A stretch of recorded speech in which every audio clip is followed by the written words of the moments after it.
Capítulo 1. El eco bajo la nieve. La tormenta no vino del cielo. Pareciese como si brotara de la tierra. Una sensación extraña atravesó a nuestros protagonistas. Caminaron entre ráfagas de viento que no soplaban, sino que empujaban con una intención antigua. Cada copo de nieve caía en ángulos absurdos. De reojos podían ver que algunos iban de abajo hacia arriba. El volcán Yamai, paciente, como invitándolos a retirarse. Pareciese que no quería ser molestado. La brújula está loca. Mira esto. No deja de girar. Dijo Benjamín, frunciendo el ceño. Alejandro no respondió de inmediato. Su mente, geológica y escéptica, buscaba razones. Mineralización subterránea, campos magnéticos anómalos, cualquier cosa que pudiera tener alguna explicación lógica, tratando de ignorar aquellas sensaciones engendradas por aquel paisaje. Es la actividad sísmica. El Yaima ha estado inestable estos meses. Murmuró Alejandro, más para sí que para los demás. Camila, envuelta en su poncho rojo, se detuvo bruscamente. ¿Lo escucharon? ¿Qué cosa? Ese suspiro. El viento se detuvo. Solo un segundo, como si el volcán hubiera inhalado. Y entonces la vieron. Una grieta negra, oculta tras un afloramiento de basalto, los llamó. Una curiosidad que desconocían en sí mismos. Era como si la montaña misma los observara. Similar a una cicatriz en la piel que nunca cerró, palpitaba. Latente en la tierra. Desde su interior, una bruma leve y blanquecina se elevaba con lentitud acechante. Alejandro se agachó. Tocó la roca con sus guantes. Estaba caliente. Esto no es normal, ni por el volcán. Camila se acercó a la grieta, sus ojos brillando con esa mezcla peligrosa entre curiosidad académica y fatalismo. En sus labios, nombres olvidados. Antú, Pillán, Ñamku y uno más. Uno que no encajaba. Aquí hay símbolos tallados, pero no mapuches. Estos parecen ser más antiguos. Benjamín ya había tomado 3 fotos. 4, 5. Algo lo impulsaba. Bajaron lentamente por la grieta, con curiosidad innata, pero con el instinto gritándoles que desistieran. La grieta se abría como una garganta de piedra. Y al fondo había más que oscuridad. Había una presencia. No caminaron por decisión, sino por necesidad. Como si sus cuerpos recordaran un ritual que sus mentes ignoraban. Y al fondo, finalmente, la hallaron. Una cámara subterránea inmensa, cuyos muros estaban cubiertos de jeroglíficos que se movían. O eso creyó Alejandro. Una plataforma ceremonial de piedra volcánica, rodeada de huesos humanos que formaban sigilos y símbolos extraños. Y al centro de la plataforma, 3 monolitos. Altos, parecía que vibraban como si se hubiesen activado por la presencia de aquellos mortales. Brillaban con una luz singular. El aura que emanaban distorsionaba la imagen alrededor de ellos. Desde uno de ellos, goteaba una sustancia negra y espesa. El aire olía a hierro viejo como sangre. Algunos de esos olores les generaban imágenes en sus mentes de formas y lugares que nunca habían visto ni visitado. Ese olor despertó el instinto en su amígdala, que los incitaba a correr de ese lugar. Pero la fama y el reconocimiento que obtendrían por ese hallazgo los detenía. Camila avanzó primero. ¿Esto no debería existir? Capítulo 2. Símbolos que respiran.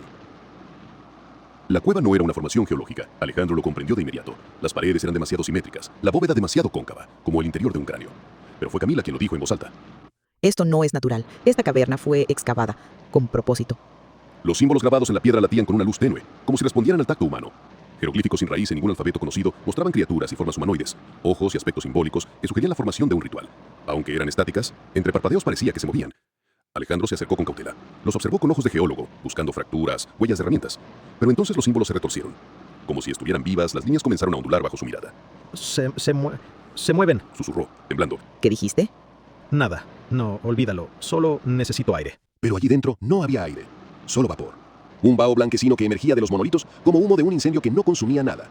Cuando Camila tocó los jeroglíficos, una gota del monolito central cayó al suelo. La sustancia negra se extendió con lentitud como tinta en agua. Benjamín levantó su cámara. Hizo clic, clic, clic. ¿Vieron eso? En la pantalla hay algo que no estaba ahí. Mostró la fotografía a sus compañeros. A la izquierda del encuadre, tras uno de los monolitos, una sombra humanoide, o al menos algo parecido a una forma humanoide, se distinguía. Pero sus extremidades estaban alargadas, curvadas como ramas que mueve el aire. No se distinguía bien. ¿No había nadie allí? Dijo Camila. Yo no estaba allí. Añadió Alejandro, palideciendo. El silencio se hizo denso. Ya no era ausencia de sonido, sino una vibración que oprimía los oídos desde adentro. La oscuridad tampoco era una mera falta de luz. Era algo vivo. Algo que respiraba entre los monolitos. Camila se agachó cerca de los huesos alineados. Cada cráneo parecía mirar hacia el mismo punto. Una pequeña losa cubierta por inscripciones. Estos patrones son celestes. Antiguas culturas mapuches tenían formas de leer las estrellas. Pero esto es diferente. No es una interpretación del cielo, es una guía, un mapa hacia algo que no está en nuestro cielo. Sus dedos temblaron al trazar los símbolos. Algunos se iluminaban apenas al tacto. Uno en particular emitió un sonido sutil, como una flauta soplada por alguien sin boca. Las pupilas de Camila se dilataron de golpe. Fna, Kun, Nka, Tur. Aquel que danza entre dimensiones. El que escucha cuando los vivos nombran su nombre. Pronunció, como si lo recordara más que traducirlo. Alejandro retrocedió. ¿Qué dijiste? Yo no sé.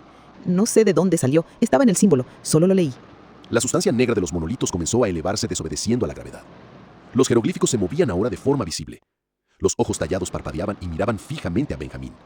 Algunos huesos crujieron. No por presión, sino por movimiento. Benjamín apuntó con su cámara hacia la losa. Y entonces gritó en su mente, Solo él podía verlo. Algo no lo dejaba articular palabra alguna. Ahí está otra vez. Esa sombra. Se está acercando.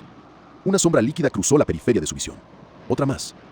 Luego, un susurro, lejano y húmedo, se arrastró por la bóveda. Y la realidad se estremeció dentro de su ser. Capítulo 3. La sangre de las estrellas. La temperatura descendió abruptamente. No era un frío natural, sino una negación del calor.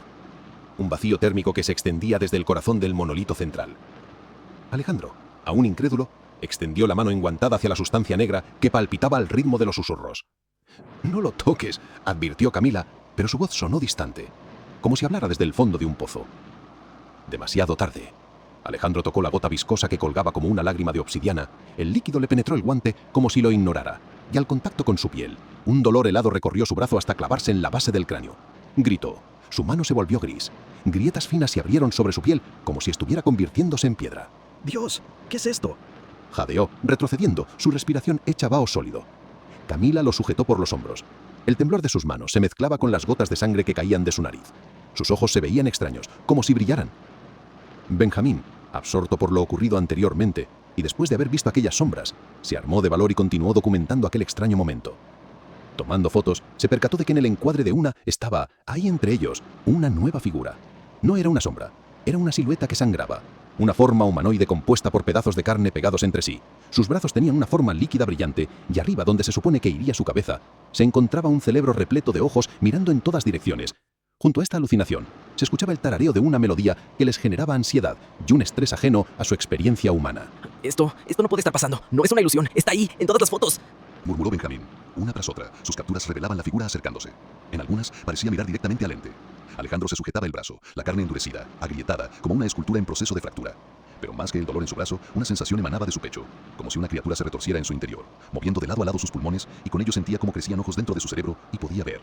Los símbolos Balbuceó Alejandro, con los ojos fijos en la pared. se mueven y me susurran desde el vacío. No con voz, sino dentro de mí. Yo los veo. Camila se alejó del cuerpo, tambaleante. Las inscripciones sobre la losa ahora fluían como tinta fresca, reconfigurándose ante su mirada.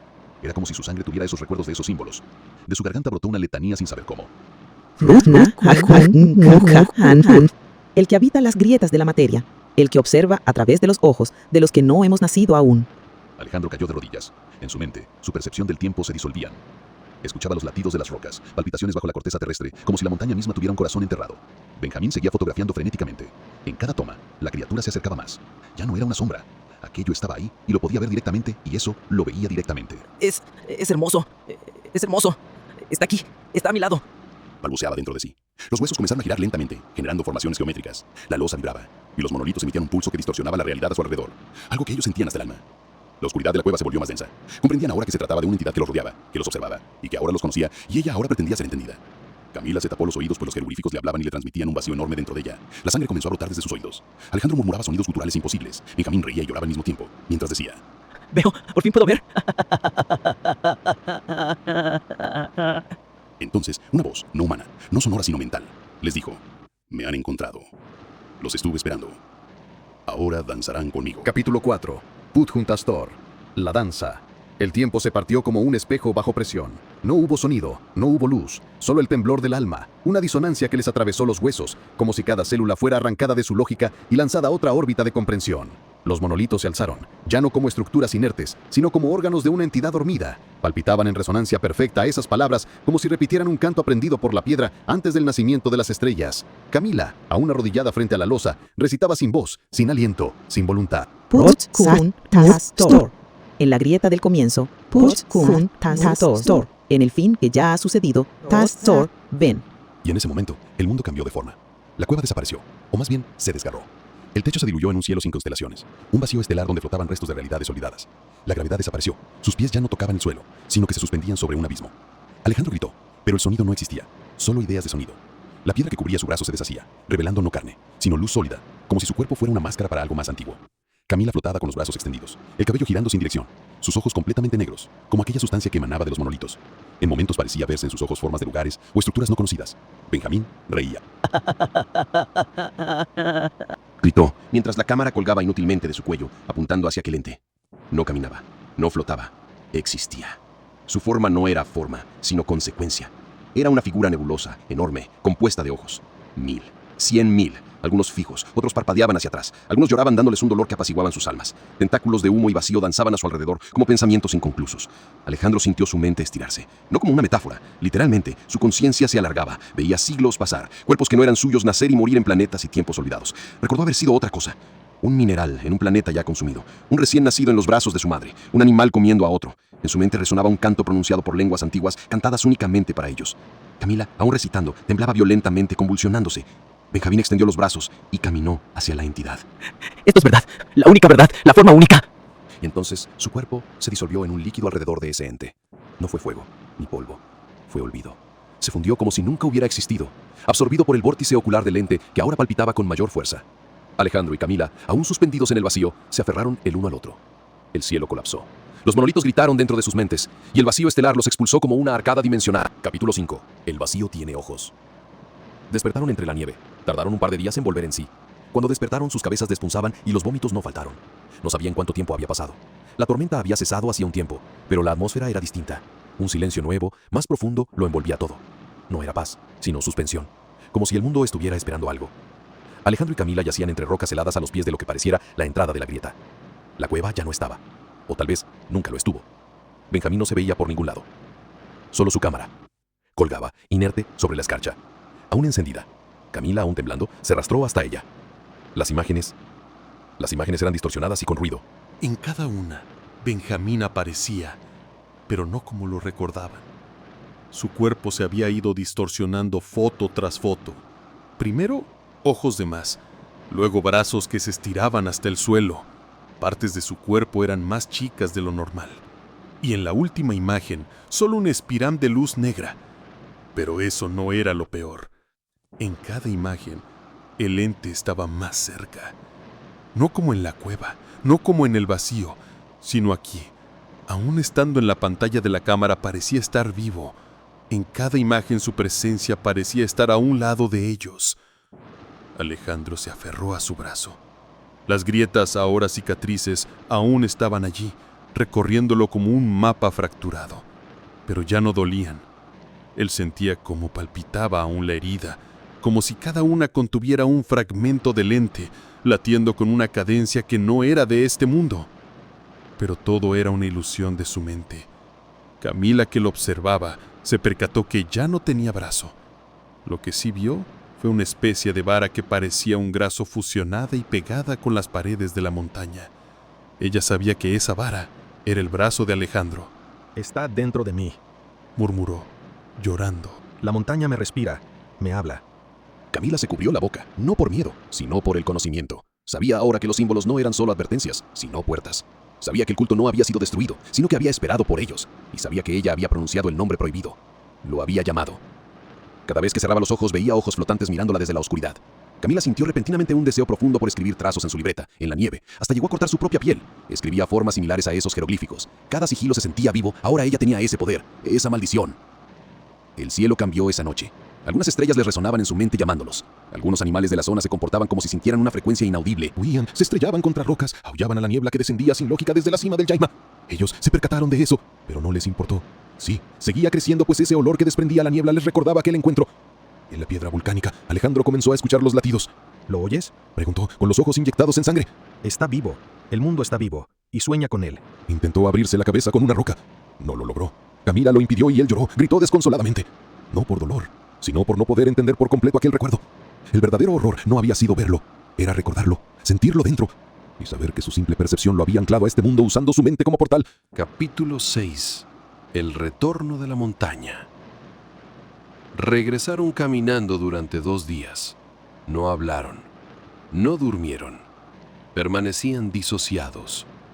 Las palabras ya no servían, como si el lenguaje humano hubiese quedado atrás, abandonado en la cueva que no existía o que tal vez sigue existiendo, pero ya no en esta dimensión.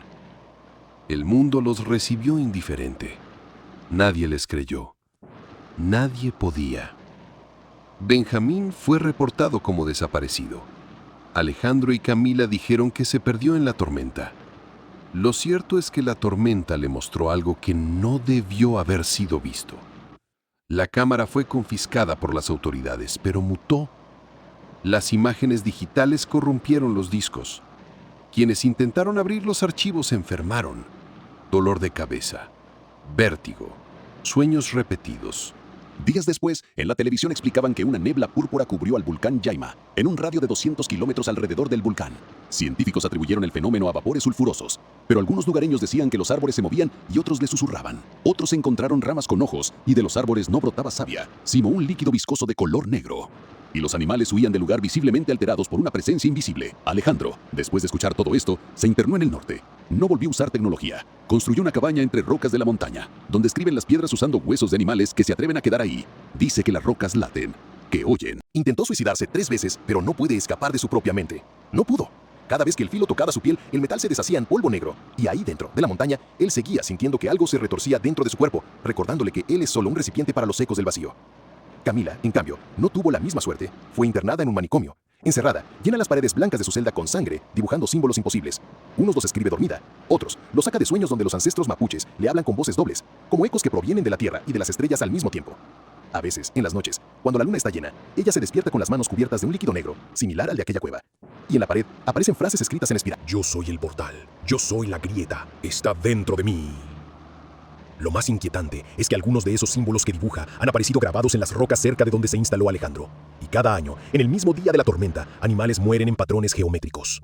Los astrónomos dicen que una región del cielo ha comenzado a oscurecerse, donde desaparecen las estrellas, inexplicablemente.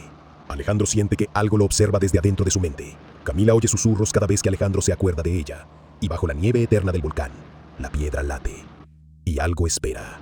Algo que fue invocado por él mismo hace miles de años, porque el verdadero horror no fue verlo, fue comprenderlo y saber que ya no están solos en su mente.